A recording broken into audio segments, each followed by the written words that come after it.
When you come to Yucatan Peninsula, I'd like to share with you my last 10-year passion. Turn underwater cave of the area into real photographic studios.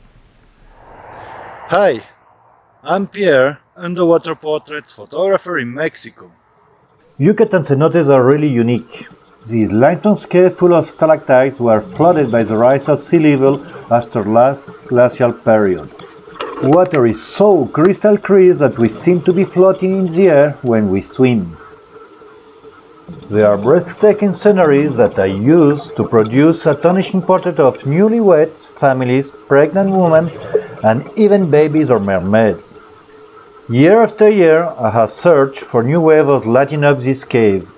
I use up to 5 strobes at a time in and on the water.